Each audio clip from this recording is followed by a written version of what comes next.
آیت آ رہی ہے جو عورتوں کے گلے سے بڑی مشکل سے نیچے اترتی ہے، لیکن اگر اس کا پازیٹیو پہلو دیکھا جائے تو یہ عورتوں کی عزت افزائی ہے اس آیت کے اندر۔ وہ سورۃ النساء کی آیت نمبر ہے 34۔ الرجال قوامون علی النساء، مردوں کو ہم نے حاکم بنایا ہے عورتوں کے اوپر۔ حاکم کا یہ مطلب نہیں ہے کہ وہ غلام ہے، یعنی مرد اور عورت مل کر ایک خاندانی ادارے کو وجود دیتے ہیں اور اس ادارے کا سربراہ مرد ہے۔ سر کسی بھی ادارے کا ایک ہی سربراہ ہو سکتا ہے، دو تو ہو ہی نہیں سکتے۔ وہ تو اللہ تعالیٰ نے سورہ بنی اسرائیل میں فرمایا کہ اگر اللہ کے، سورہ انبیاء میں، اگر اللہ کے ساتھ کوئی اور الہ ہوتا تو زمین و آسمان میں فساد برپا ہو جاتا۔ ایک وقت میں ایک ہی جو ہے نا وہ مینیجر ہو سکتا ہے، ہاں ڈپٹی مینیجر آپ جتنے مرضی رکھ لیں، جو جی ایم ہے یا مینیجر ہے وہ ایک ہی ہوگا جو پورا اس کو دیکھ کے چل رہا ہوگا۔ اس اعتبار سے مرد عورتوں پر حاکم ہے۔ ہیومن ڈگنیٹی میں دونوں برابر ہیں، بلکہ اسلام میں تو بعض اوقات ہیومن ڈگنیٹی میں عورتیں آگے بڑھ جاتی ہیں۔ صحیح بخاری اور مسلم دونوں میں حدیث ہے، ایک شخص نے عرض کیا اللہ کے محبوب صلی اللہ علیہ وآلہ وسلم، مجھ پہ سب سے زیادہ حق اس دنیا میں میرے قریبی رشتہ داروں میں سے کس کا ہے؟ فرمایا تیری ماں کا۔ دوسری بار پوچھا، فرمایا تیری ماں۔ تیسری بار پوچھا، فرمایا تیری ماں۔ چوتھی بار فرمایا تیرا باپ۔ یعنی 4 حق میں سے پہلے 3 حق ماں کو، تو یہاں پہ تو عورت آگے نکل گئی۔ پھر سنن نسائی میں حدیث ہے، جنت تیری ماں کے قدموں کے پاس ہے۔ یعنی یہ نہیں ہے کہ وہ فزیکلی وہاں پہ، مراد ان کی خدمت سے۔ تو اب اس پہ باپ رونا شروع کر دے کہ جی عورت آگے نکل گئی، نہیں، ہیومن ڈگنیٹی میں برابر ہے۔ بعض جگہ پہ مرد کو اللہ تعالیٰ نے کسی معاملے میں اوپر کیا ہے اور کس جگہ پہ عورتوں کو۔ خیر یہ ایک ڈیٹیل ٹاپک ہے، میری یوٹیوب پہ ایک ویڈیو ہے، تمام شادی شدہ اور غیر شادی شدہ لوگ وہ ویڈیو ضرور دیکھیں، وومنس رائٹس ان اسلام، انگلش میں لکھیں گے نا آپ، یا عورتوں کے حقوق، تو اس میں ایک اسلامی بہن کا سوال آیا تھا، اس کے جواب میں نے گفتگو کی تھی، ساری احادیث اس حوالے سے، قرآن کی آیات ڈسکس کی تھی۔ اس کی وجہ سے کافی مرد مجھ سے ناراض ہیں کہ ایک مردوں کے حقوق پہ بھی کوئی ویڈیو ریکارڈ کروائیں۔ تو چلیں یہ آج ہو گئی نا کہ مردوں کو اللہ نے عورتوں پر حاکم بنایا ہے، لیکن حاکم کا مطلب ہے کہ ان کی خالی پریویلیجز نہیں ہیں، رسپانسبلٹیز ڈال دی ہیں۔ یہاں پہ کوئی حاکم بنتا ہے وہ سمجھتا ہے کہ میں اب یہ سارے میرے غلام ہیں۔ حاکم کا تو مطلب ہے پھنس گیا۔ امریکہ میں آپ دیکھ لیں وزراء کے لیے سیکٹری کا لفظ استعمال کرتے ہیں، وہ انہوں نے لفظ ہی ایسا ڈیوائز کیا کہ کسی دماغ میں خمار چڑھے ہی نہ، تو کسی کو چڑھتا بھی نہیں، وہاں پہ جوڈیشری بھی آزاد ہے۔ تو یہاں اللہ تعالیٰ فرما رہا ہے مرد عورتوں پر حاکم ہے، بما فضل اللہ بعضهم علی بعض، اس فضیلت کی وجہ سے جو اللہ ہی نے بلٹ ان بعض کو بعض پہ دی ہے، وبما انفقوا من اموالہم، اور بسبب اس کے کہ وہ اپنی عورتوں پہ مال بھی تو خرچ کرتے ہیں، یعنی عورتوں کی خدمت کرنے کی وجہ سے مردوں کا درجہ ہے۔ یہ بھی اسپیکٹ ہے نا سوچنے کا۔ مردوں کا درجہ یہ ہے کہ اپنی عورتوں کی خدمت کریں، یا تو میں صرف بتایا جاتا ہے نا ماں باپ کی خدمت کریں، اور ماں باپ بتاتے ہیں کہ جی ہماری خدمت کرو، اور بیویاں کہتی ہیں ہماری خدمت کرو، ماں باپ کو چھوڑ دو۔ ہر کوئی اپنے اپنے حق کی بات کرتا ہے۔ تو اللہ تعالیٰ فرما رہا ہے کہ عورتوں پر چونکہ ان کے خامند خرچہ کرتے ہیں، اس وجہ سے بھی ان کو ان کے اوپر پرائورٹی حاصل ہے۔ جان کی امان پاؤں تو عرض کروں کہ آپ بھی تو اپنے علماء پہ خرچہ کرتے ہیں، لیکن حاکم وہ بنے ہوئے ہیں۔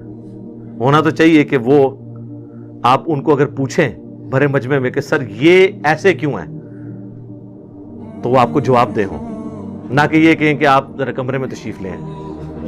یہ تو نہیں ہونا چاہیے نا، تقریریں کر دو باہر، سوال پوچھو تو کہنے اندر۔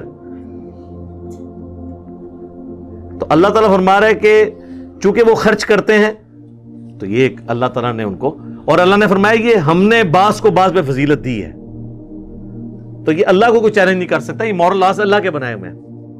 اور ان انٹینشنلی پوری دنیا ان قوانین کو مانتی ہے، چاہے جتنا مرضی ڈھنڈورا پیٹے۔ مثلا آج تک کبھی اولمپکس کی گیمز کے اندر آپ نے مردوں کی دوڑ عورتوں کے ساتھ دیکھی ہے؟ مردوں کی ہاکی کی ٹیم کا میچ عورتوں کی ہاکی کی ٹیم کے ساتھ دیکھا ہے؟ عورتوں کے ساتھ ہوتا ہے نا. کیوں؟ سر یہ سب مانتے ہیں کہ وہ ون سائیڈڈ ہو جائے گا, عورت کمزور ہے مرد کے مقابلے پہ, تو یہ تو سب مانے میں ہے. اور جب اسلام یہ بات کرتا ہے, کہتے ہیں اسلام عورت کے حقوق چھینتا ہے, وہ لوگ یہ اسلام کے اوپر تان کر رہے ہیں جنہوں نے عورت کو کموڈٹی بنایا ہوا ہے.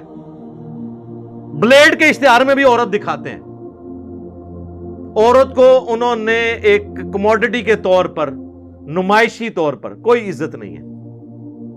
دیکھ لیں اولڈ ایج ہومز بنے ہوئے ہیں یورپ میں اور امریکہ کے اندر. یہاں تو جو عورتیں بوڑھی ہوتی ہیں تو خاندان میں ان کی رسپیکٹ بڑھ جاتی ہے. اس طرح کی عزت کہاں ملے گی؟ تو اسلام نے تو عورت کو عزت دی ہے. عورت کی یہ عزت ہے کہ آپ اسے جو ہے وہ بے پردہ کر کے تو پبلک کے سامنے پیش کرنا شروع کر دیں. یہ تو اس کو ایک کموڈٹی بنانے والی بات ہے. اور ہمارے لوگ بھی متاثر ہو جاتے ہیں ون سائیڈڈ بات سن کے.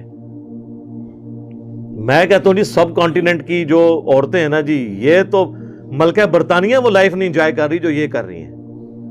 اس طرح کے مخلص مرد تو ملتے ہی نہیں کسی کو. اس لیے آپ دیکھتے ہیں نا آئے دن فیس بک پہ باہر سے عورتیں یہاں شادی کرنے کے لیے آئی ہوئی ہیں, اور یہاں پہ بھی پھر بعض لوگ اس کو مس یوز بھی کر لیتے ہیں.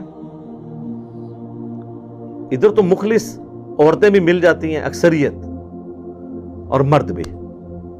اور یہ ساری ہمارے ریلیجن کی برکت ہے. یہاں پہ عزت ہے, ٹھیک ہے, رسپیکٹ ہے, خاندانی سسٹم ٹوٹا نہیں ہے.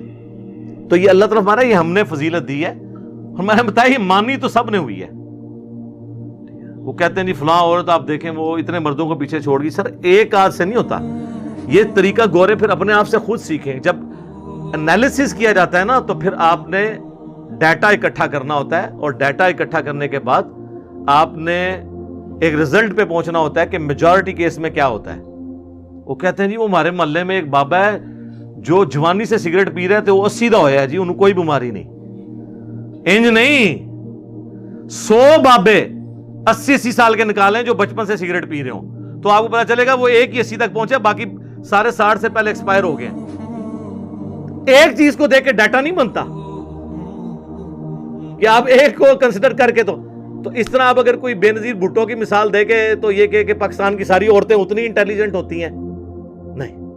اوورآل عورت جو ہے وہ اپنے قرآن میں تو یہاں تک ہے, اس کے اوپر بھی لوگ اعتراض کرتے ہیں. سورہ زخرف میں اللہ تعالیٰ نے فرمایا کہ یہ اللہ کے لیے بیٹیاں تجویز کرتے ہیں, جبکہ عورت کو تو اللہ نے ایسا بنایا کہ وہ جھگڑے کے وقت اپنی گفتگو بھی صحیح طریقے سے کنوے نہیں اگلے کو کر سکتی. وہ کہتے ہیں نہیں قرآن میں اتنی عورت کی توہین آئی ہوئی ہے.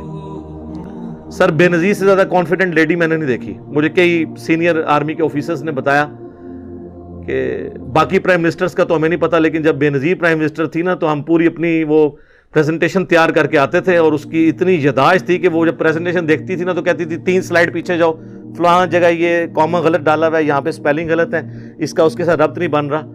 اور کہتے ہیں باقی وزیر اعظم کا یہ حال تھا کہ وہ شربت پی کے اور چائے پی کے اٹھ کے چلے جاتے تھے, ان کو پتہ بھی نہیں چلتا تھا. لیکن اسی بے نظیر کو میں نے جیو کے پروگرام جواب دے کے اندر دیکھا ہے کہ جب اس سے اس کے بھائی کے قتل کے بارے میں پوچھا گیا تو وہ اپنے جذبات پہ قابو نہیں رکھ سکی, وہ اپنا مائک اتار کے اٹھ کے چلی گئی. اسے بولا ہی نہیں جا رہا تھا کہ آپ پرائم منسٹر تھی اور آپ کے دور کے اندر آپ کے بھائی کا قتل ہو گیا, تو اسے اپنے جذبات پہ قابو نہیں رہا,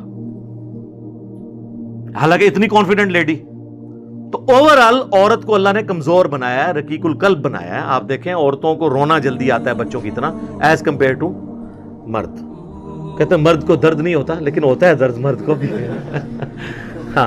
ہاں لیکن اللہ نے اسے مضبوط اعصاب والا بنایا, اور یہی وجہ ہے کہ کبھی کوئی پیغمبر نہیں عورت بنائی اللہ نے, کیونکہ پبلکلی جا کے دعوت کا کام کرنا ہوتا ہے, دماغ پہ سٹرین لینا ہوتا ہے, تو عورتیں اس طرح کا سٹرین نہیں لے سکتی. مرد کو اللہ تعالیٰ نے اس حوالے سے مضبوط بنایا. باقی عورتوں کی جو ذمہ داری ہے وہ ساتھ اللہ نے فرما دی. فالصالحات قانتات حافظات للغیب بما حفظ اللہ. تو نیک عورتیں وہ ہوتی ہیں جو اطاعت گزار ہوں, حفاظت کرنے والیاں ہوں مردوں کی غیر حاضری میں, یعنی اپنی عزت کی حفاظت کرنے والی اللہ کی حفاظت کے ساتھ. واللاتی تخافون نشوزہن. اور اگر تمہیں کسی عورت سے نافرمانی کا اندیشہ ہو, فَعِظُوهُنَّ وَاهْجُرُوهُنَّ، تو پہلے انہیں نرمی سے سمجھاؤ، پھر انہیں الگ کر دو، فی المضاجع، اپنے بستروں سے، وَضْرِبُوهُنَّ، اور پھر بھی باز نہ آئے تو ان کو مار بھی سکتے ہو، لیکن مارنا یہ نہیں کہ وحشیوں کی طرح مارنا ہے، جس طرح ایک چھوٹے بچے کو تھوڑی تنبیہ کے لیے مارنا ہے، اس پہ چہرے پہ نہیں مارنا، جسم پہ نشان نہیں پڑنا چاہیے۔ فَإِنْ أَطَعْنَكُمْ، پھر اگر وہ اطاعت کر لیں، فَلَا تَبْغُوا عَلَيْهِنَّ سَبِيلًا، تو پھر کوئی بہانہ نہ تلاش کرو کہ تم ان کے ساتھ زیادتی کرو۔ ان اللہ کان علیٰ کبیرا، بے شک اللہ بھی تو بہت بلند ہے اور بہت بڑا ہے، یعنی اللہ کی اتنی بڑی کبریائی ہے، وہ بھی تو تمہاری نافرمانیوں سے درگزر کرتا ہے، تم بھی اپنے بیویوں کے معاملے میں درگزر کی روش اختیار کرو۔ اس کانٹیکسٹ میں بخاری و مسلم دونوں میں حدیث ہے، نبی علیہ السلام نے فرمایا کہ عورت کو اللہ تعالیٰ نے آدم کی ٹیڑھی پسلی سے پیدا کیا ہے، اسے سیدھا کرنے کی کوشش نہ کرو ورنہ توڑ بیٹھو گے، اور اسے توڑنا، اسے طلاق دینا ہے، تم اس سے نفع حاصل کرو، ٹالریٹ کرو۔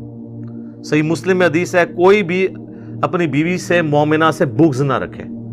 مسلم شریف میں ایک اور حدیث ہے کہ دنیا برتنے کی جگہ ہے اور سب سے بہترین دنیا کا سرمایہ نیک بیوی ہے، ٹھیک ہے۔ صحیح مسلم میں حدیث ہے، ہر تسبیح صدقہ ہے، سبحان اللہ، ہر تحمید صدقہ ہے، یعنی الحمدللہ، ہر تحلیل صدقہ ہے، یعنی لا الہ الا اللہ، ہر تکبیر صدقہ ہے، اللہ اکبر کہنا، امر بالمعروف ونہی عن المنکر، لوگوں کو نیکی کا حکم دینا اور برائی سے روکنا اپنی اپنی ڈومین کے اندر، یہ بھی صدقہ ہے، اور تمہارا اپنے بیوی بچوں کے منہ میں لقمہ ڈالنا بھی صدقہ ہے، حتیٰ کہ تمہارا اپنی بیویوں کے ساتھ ازدواجی تعلق جو آپ سمجھ لیں خالصتاً جو ہے اینیمل انسٹنکٹ ہے، وہ بھی صدقہ ہے۔ صحابہ کو باقی چیزیں تو ہضم ہو گئی، انہوں نے کہا یہ بیویوں سے تعلق قائم کرنا بھی صدقہ ہے، اس پہ بھی ثواب ملے گا۔ تو آپ نے فرمایا اگر یہی چیز تم کسی ایسے طریقے سے پوری کرو جو تمہارے لیے حلال نہیں ہے تو کیا تمہیں گناہ ملے گا؟ صحابہ نے کہا ملے گا۔ تو آپ نے فرمایا پھر اس کے اوپر ثواب بھی ملے گا۔ یہ صحیح مسلم میں حدیث ہے نیکی کا کانسیپٹ۔ یہ تو کئی حدیثیں مجھے فی البدی یاد ہیں، اب ٹائم مکمل ہو چکا ہے۔ وہ جو وومنز رائٹس ان اسلام جو میری ویڈیو ہے وہ آپ ضرور دیکھیں، میں نے ان سارے ایشوز کو اس میں ڈسکس کیا ہے، اور کافی ساری باتیں کرنے والی ہیں لیکن اب ٹائم مکمل ہو چکا ہے۔ پھر انشاءاللہ تعالی زندگی رہی تو اگلی کلاس کے اندر آگے سے سٹارٹ کریں گے۔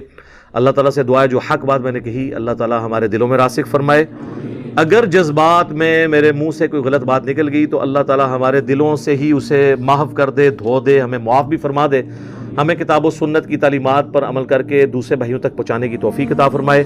سبحانک اللہم و بحمدک، اشہد ان لا الہ الا انت، استغفرک و اتوب الیک، وما علینا الا البلاغ المبین۔ جزاکم اللہ خیرا۔